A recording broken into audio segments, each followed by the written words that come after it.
A continuación se explicará el tema de regulación hipofisiaria, hablando específicamente sobre la actividad y modo de secreción de las hormonas gonadotropinas, que incluyen a la hormona folículo estimulante y la hormona luteinizante.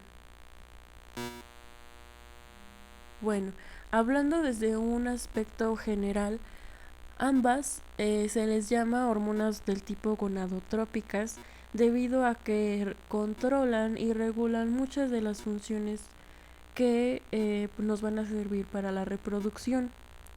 Ambas hormonas van a ejercer su función a nivel gonadal, tanto en mujeres como en hombres, y van a regular procesos como la producción de espermatozoides, maduración del óvulo, regulación de ciclos menstruales y además de que pues van a ayudarnos a controlar las características sexuales. Esto es de gran relevancia durante el periodo de la pubertad. Ahora, para poder entender el método de secreción de estas hormonas es necesario explicar un poco acerca de lo que se trata el eje hipotálamo hipófiso gonadal. Y bueno, el control de la función reproductora sabemos que requiere una regulación muy precisa, cuantitativa y temporal de este eje. Sabemos que dentro del hipotálamo pues tenemos ciertos núcleos que van a liberar a la hormona liberadora de gonadotropinas, también conocida como GnRH. Esta hormona pues se va a liberar mediante un patrón pulsátil y se trata de un decapéptido que está siendo sintetizado por las células peptidérgicas hipotalámicas de la eminencia media, cuya secreción pues se halla bajo un fuerte control. La secreción de esta hormona, como ya se mencionó anteriormente, es pulsátil, siendo estos pulsos infrecuentes e irregulares, además de que son muy controlados por una retroalimentación de las gonadotropinas, actuando sobre una población celular gonadotropa, específicamente de la adenohipófisis, las cuales van a liberar tanto a la hormona luteinizante como a la folículo estimulante.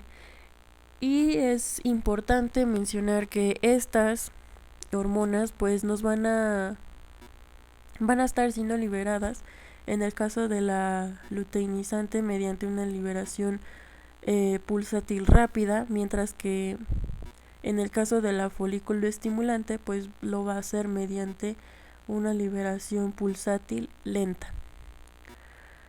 Y bueno, se necesita de esta secreción de la GnRH para lograr una de modo sostenida, ya que una secreción continua de la hormona liberadora de gonadotropinas pues reduce rápidamente la secreción tanto de LH y de FSH, lo cual es un indicador bastante útil para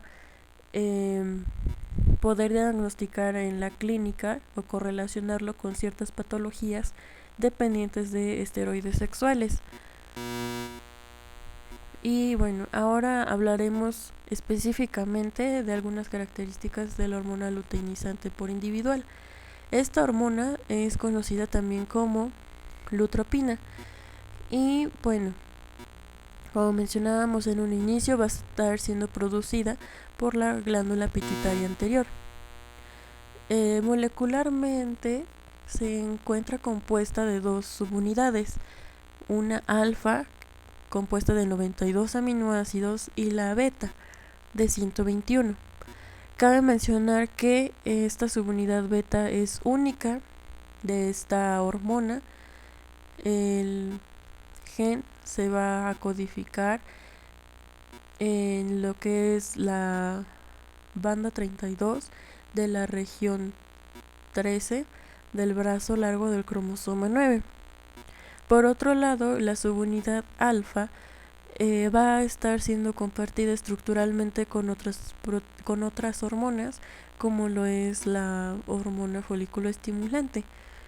Y en el caso de esta, pues se va a encontrar codificada en la región en la banda 21 de la región 12 del brazo largo del cromosoma 6.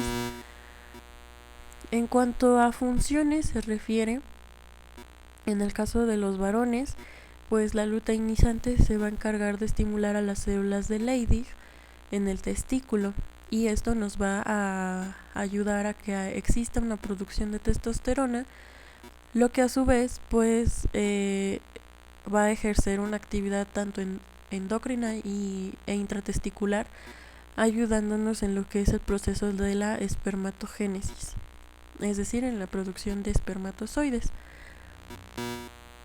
Por otro lado, tenemos que en las mujeres va a estar presente durante la regulación del ciclo menstrual, y tenemos que al inicio, junto con la hormona folículo estimulante, va a iniciar per se el crecimiento folicular.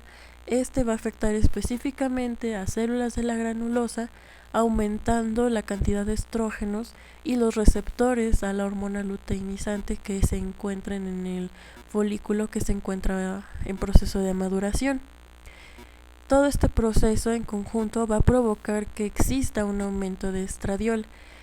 En cuanto el folículo ha alcanzado su maduración, el aumento de los estrógenos va a conducir a una retroalimentación positiva de la hormona luteinizante durante un periodo de 24 a 48 horas.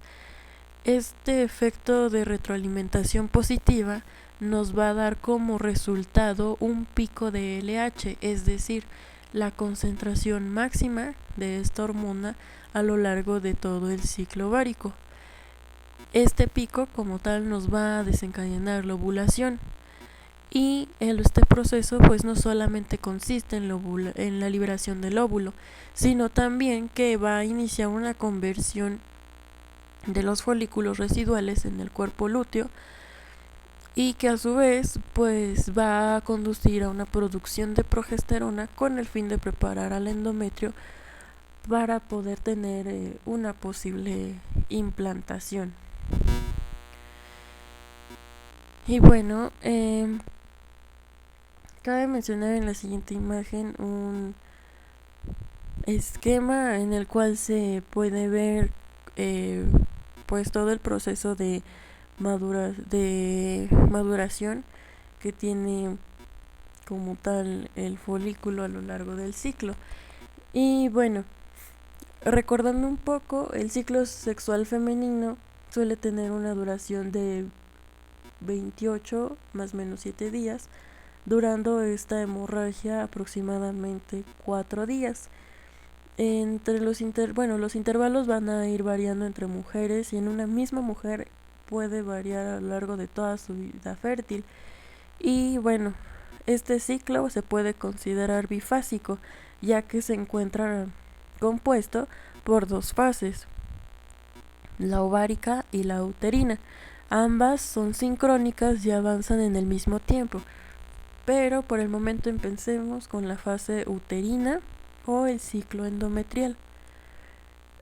Bueno, las distintas estructuras del útero como tal van a estar siendo sometidas a influencia de los estrógenos y de la progesterona que van a estar siendo producidas en el ovario. Las modificaciones más importantes se van a producir a nivel del endometrio, el moco cervical y la expresión de la actividad de las glándulas del endocervix, y en menor proporción por parte del miometrio. El endometrio va a constar de dos capas, una basal y una capa funcional. Y a lo largo de todo este ciclo, la mucosa va a experimentar cambios cíclicos en su estrato funcional, diferenciándose en tres fases. La primera es la fase proliferativa, o también se es considerada la fase estrogénica del ciclo sexual femenino, ya que ocurre antes de la ovulación. Y este periodo abarca de los días 5 a 13 del ciclo, que como vemos en la gráfica es cuando los niveles de estrógenos pues alcanzan concentraciones más altas que en el resto ciclo. Y bueno, al comienzo de cada ciclo mensual, parte del endometrio se va a descamar por la menstruación, permaneciendo tras la misma capa basal, y bajo la influencia de los estrógenos que segregan los ovarios, las células del estroma y las células epiteliales van a proliferar, repitelizándose la superficie endometrial aproximadamente en 4 o 7 días desde el inicio de la menstruación. La segunda fase es la secretora o progestacional. Esta va a durar a partir del día 14 a 28 del ciclo, es decir, hasta el fin de este. Y bueno, después de que ocurre la ovulación, son secretadas grandes cantidades de progesterona y de estrógenos por el cuerpo lúteo. Los estrógenos van a producir una ligera proliferación adicional del endometrio, mientras que la progesterona provoca el desarrollo secretor del endometrio. Las glándulas van a volverse más tortuosas, por decirlo así, va a aumentar el citoplasma de las células del estroma, los depósitos de lípidos y proteínas también van a aumentar mucho, en especial en las células de la capa funcional, y el aporte sanguíneo del endometrio incrementa. Y en el momento culminante de esta fase secretora, aproximadamente una semana después de la ovulación, el endometrio va a tener un espesor de 5 a 6 milímetros. Y la última fase es la menstruación, que es del día 1 al 4 del ciclo. Y esto se va a provocar debido a la reducción repentina de estrógenos y progesterona al final del ciclo ovárico tras la involución del cuerpo lúteo, produciéndose la disminución de la estimulación de las células endometriales y luego la involución del endometrio. Como tal, estas tres fases van a ser lo que constituyan a la fase uterina o al ciclo endometrial. Ahora vamos a ir con la fase ovárica. Ahora, tomando como base que esa función ovárica se va a dividir en dos, una preovulatoria o también llamada folicular y otra postovulatoria o lútea. Comencemos por la folicular. Bueno, esta va a comenzar cuando los folículos primordiales formados durante la vida fetal y recordemos que cada uno va a constar de un ovocito estancado en la primera división meiótica, rodeado por una sola capa de células aplanadas de la granulosa. Tiene una fase inicial independiente de gonadotropinas y una fase final dependiente de estas. Ahora, la FSH estimula al ovario, en el ovario el crecimiento de por decirlo así, una cohorte de folículos primordiales seleccionados.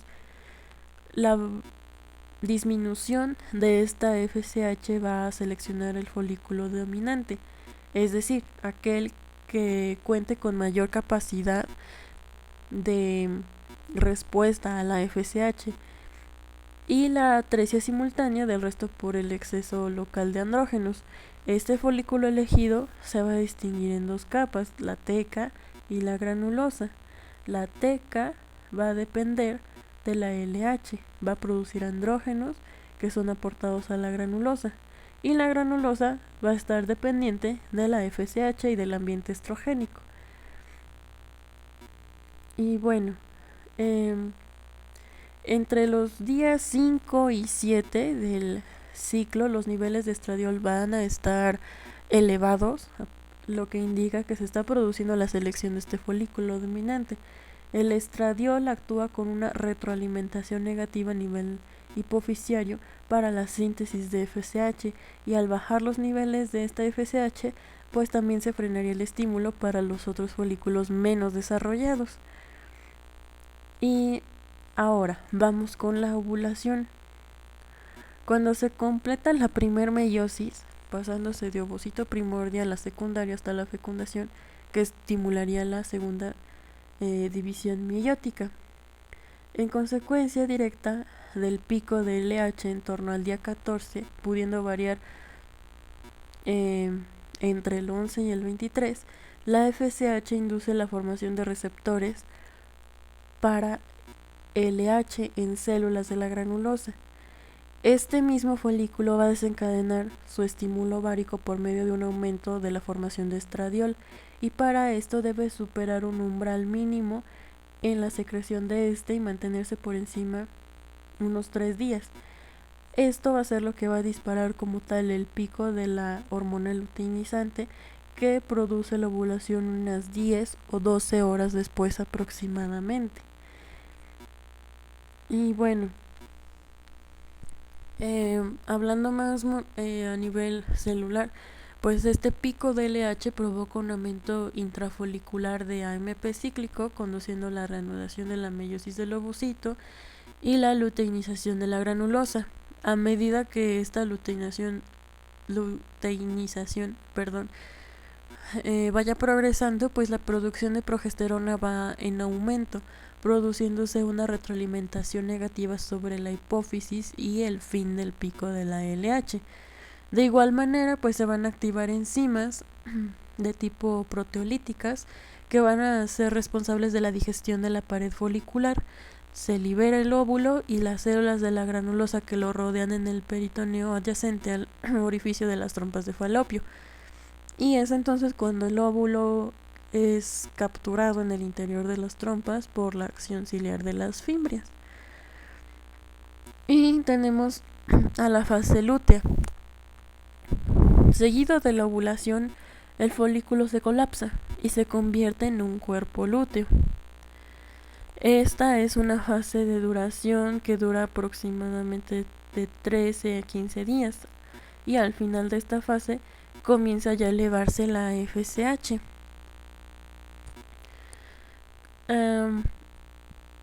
El cuerpo lúteo como tal pues se va a formar de la ruptura folicular por la transformación de las células de la granulosa interna y de la teca, que en un proceso que va a depender de la hormona luteinizante. Va a haber una hormona en el líquido folicular denominada factor inhibidor de la luteinización, que va a mantener como tal frenado este proceso hasta después de la ovulación. Por esta razón no se desarrolla un cuerpo lúteo en un folículo que no ovula. Se producen estrógenos y en mayor proporción pues progesterona. También sintetiza otras sustancias como pequeñas cantidades de estrógenos, y pues todo esto estimulado por la hormona luteinizante.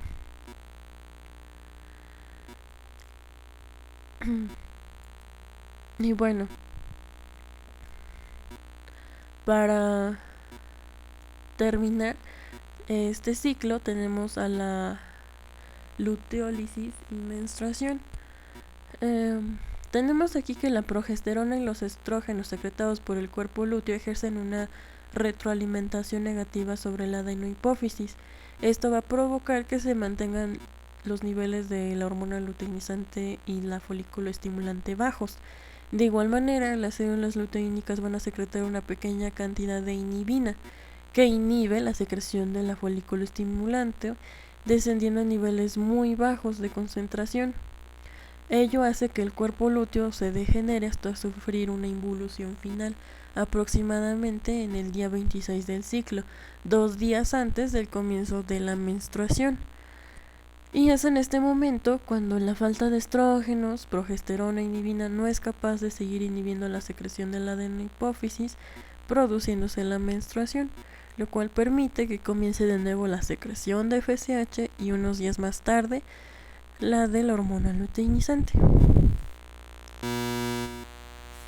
Y bueno, ahora estas hormonas también van a tener como tal un efecto a nivel del embarazo. La función lútea pues se va a mantener por la acción de la gonadotropina coriónica humana, que como ya mencionábamos es una hormona muy similar a la hormona luteinizante, solamente va a variar en lo que es su subunidad beta.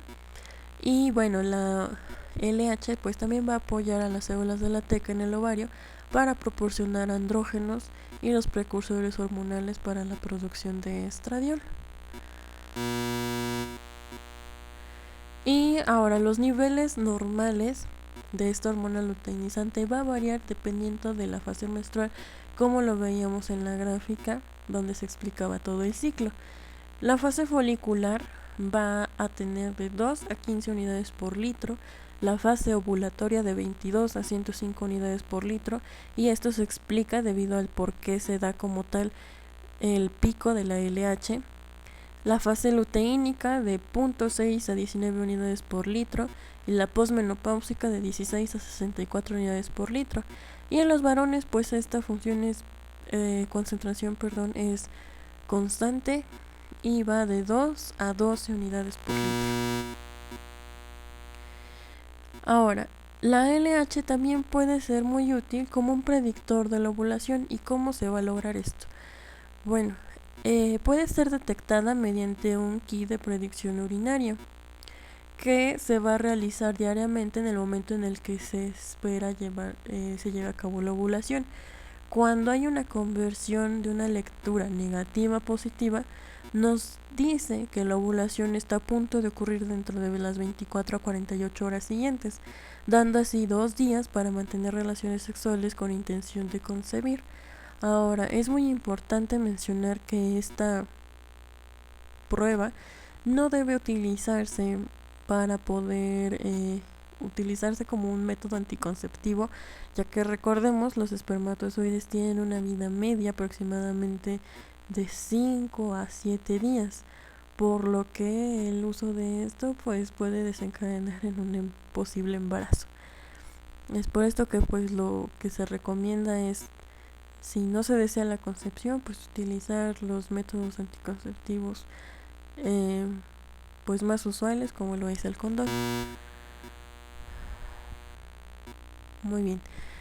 Y bueno, ahora hablemos acerca de la hormona folículo estimulante de una manera general, ya que pues fue explicada anteriormente junto con la luteinizante en lo que es el ciclo ovárico, pero de igual forma es una hormona con gonadotropa que va a ser sintetizada y secretada por las células en la glándula pituitaria anterior, y pues una de las principales acciones que va a tener en la gónada femenina pues es la estimulación de la maduración del folículo, como ya se explicaba antes. Actúa también en células de la granulosa ovárica, estimulando la actividad aromatasa, pues convierte los andrógenos en estrógenos. Molecularmente pues es un dímero de proteína que contiene 2 unidades polipeptídicas etiquetadas como subunidades alfa y beta, y la parte de azúcar de la hormona pues va a estar siendo compuesta por fructosa, galactosa, manosa, galactosamina, glucosamina y ácido siálico, siendo este último pues de gran utilidad, ya que es el que nos va a dar su vida media biológica, que es de 3 a 4 horas. Y bueno, el gen de la subunidad beta se encuentra en la región 13 del brazo corto del cromosoma 11 y se va a expresar específicamente en células gonadotropas de la pituitaria, y su secreción va a estar siendo controlada por la hormona liberadora de gonadotropina, inhibida por la inhibina y potenciada por la activina, como ya se mencionaba anteriormente. Y esta subunidad beta, al igual que sucede con la luteinizante, pues es la que nos va a conferir como tal su acción biológica, ya que gracias a estas subunidades con la cual va a tener interacción con el receptor que se encuentra en las células.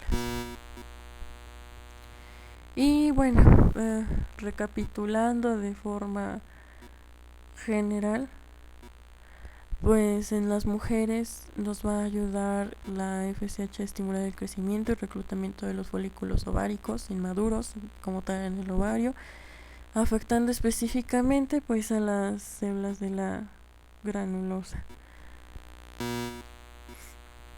En los hombres, por otro lado, pues nos va a aumentar la producción de proteínas de uno de los andrógenos mediante las células de Sertoli en los testículos. Y esto es muy importante, ya que nos va a ayudar en el proceso de la espermatogénesis, nos va a inducir también a que estas células secreten inhibina cuando se encuentran pues lo suficientemente estimuladas para pues provocar la formación de uniones estrechas o la sonula occludens. Y bueno, al provocar que se secrete inhibina, esta sustancia lo que va a hacer pues es provocar una retroalimentación negativa y como tal disminuir los niveles de esta hormona. Y bueno, veíamos que pues la secreción de estas hormonas debe ser de modo pulsátil, no puede ser constante, debido a que pues el que se lleve a cabo de esta manera provoca una disminución como tal o desensibilización de los receptores, la disminución de la secreción de estas hormonas y pues como tal nos puede desencadenar en problemas o pues patológicos o como tal el desarrollo de diversos síndromes. Existen diversas anomalías que van a afectar a este nivel y tenemos como tal alteraciones de la pubertad. En este caso pues tenemos a la pubertad precoz que pues en relación mujer a hombre pues va a afectar mucho más a las mujeres. En la mayoría de los casos pues las niñas que han iniciado la pubertad antes de lo esperado pues no tienen como tal algún antecedente que pudiera inducirnos a que se presente esta clase de anomalías y por lo regular se presenta un desarrollo de mamas o de vello púbico antes de los 8 años. Y como podemos ver en la tabla acerca de estas alteraciones propias de la pubertad, la pubertad precoz puede ser central o completa, también llamada dependiente de la hormona liberadora de gonadotropinas. Su origen puede ser idiopático o debido a que existen alteraciones o tumores a nivel del sistema nervioso central. Existe otro tipo de pubertad precoz, en este caso la periférica, incompleta o independiente de la hormona liberadora de gonadotropinas. Esta pues nos va a afectar de diferente forma a hombres y mujeres. En el caso de los varones, pues tenemos que su origen puede ser a través de tumores secretores de gonadotropinas o por el aumento de la producción de andrógenos suprarrenales o testiculares.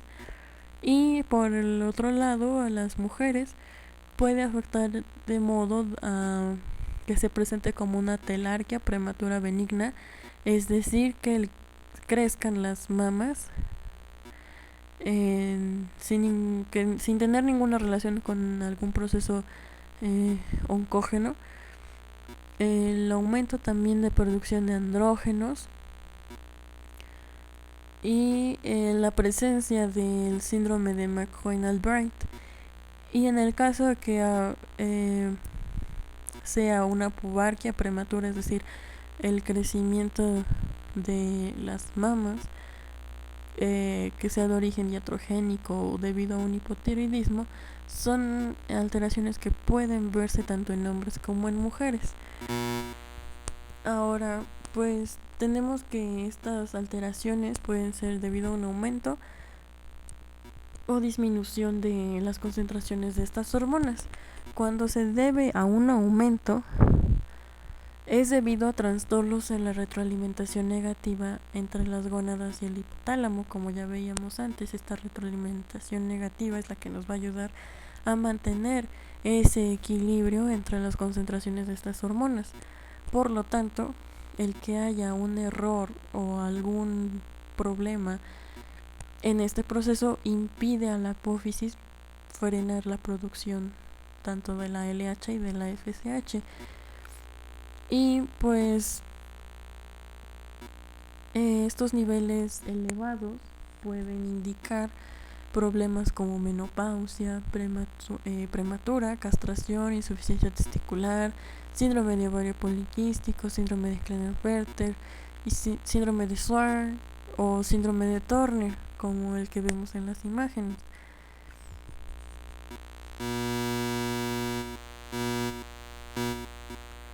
Por el contrario, cuando existen valores inferiores a los normales, que incluso pueden llegar a ser indetectables, pues nos puede indicar algún retraso puberal, pero no es tan marcado para poder distinguir si se trata de esto o de algún fallo como tal a nivel del hipotálamo o de la hipófisis.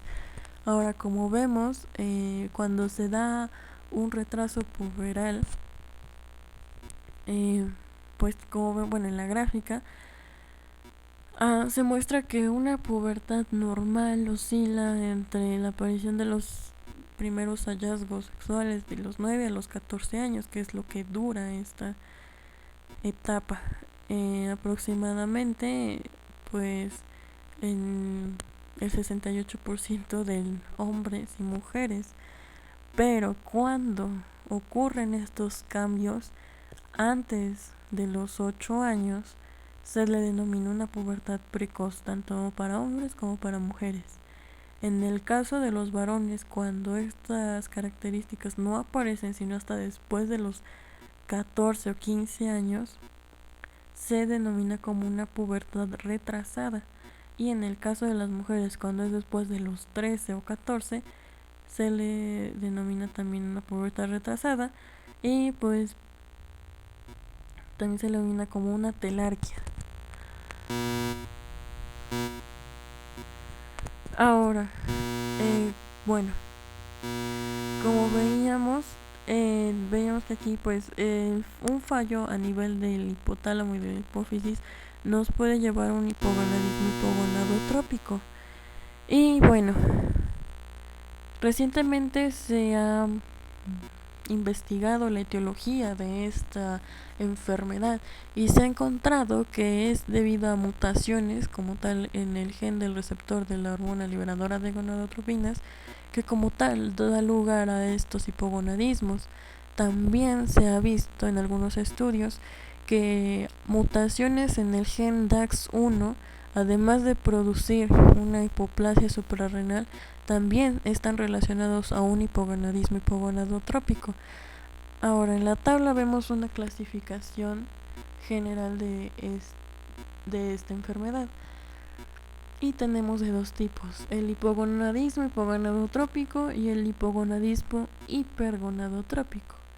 El hipogonadotrópico puede ser dos tipos: transitorio, debido a un retraso puberal simple, una anorexia nerviosa o debido a un ejercicio físico intenso, y la permanente, que puede ser propiamente por un panhipopituitarismo congénito o adquirido, tumores craneales, déficit como tal en las gonadotropinas o debido a la presencia de algún síndrome malformativo, como es el caso del síndrome de Prader-Willi, de Lawrence-Moon-Bild, etc. Por otro lado, el hipergonadotrópico se clasifica, o bueno, va a presentarse de diferente forma en mujeres y en hombres. En el caso de las mujeres, puede estar manifestado como un síndrome de Turner o una disgenesia gonadal, por un síndrome de Noan, por un hipogonadismo autoinmune o secundario a algún tratamiento con radioterapia. Y en el caso de los hombres, está manifestado como un síndrome de Klinefelter, por una disgenesia gonadal, en este caso mixta y pura. Veíamos que en el caso de las mujeres simplemente es una disgenesia gonadal de tipo XY.